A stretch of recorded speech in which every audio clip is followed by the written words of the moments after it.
ne chuge jogdon job pot pinu interview lo la sine di fudam raiji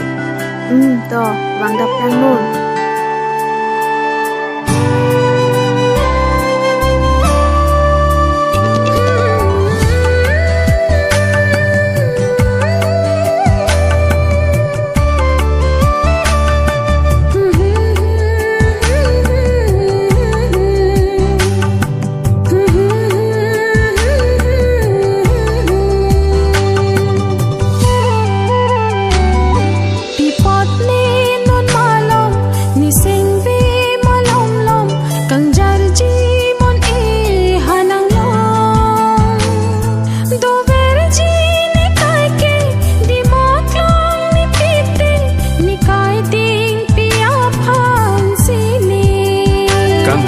sing we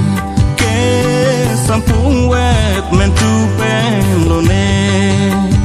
binia ranian ke koan lo ne seng ke reng me jong finale a hop de ko son si kam ke jilang ne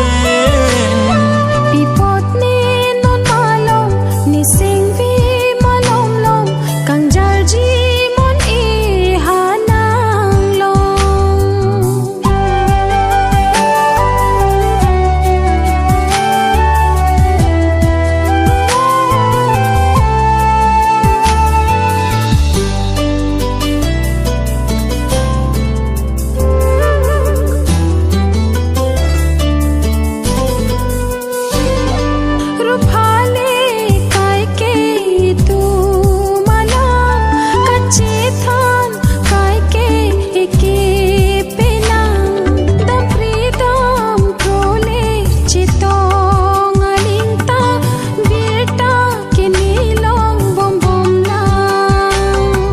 apornang le rang rang son loi pha cho hong che paning ding cho tha de ne pha ne ke mang pleng ple chot la pipot ne non malom ni sing vi malom lom kang jarji mon e hanang long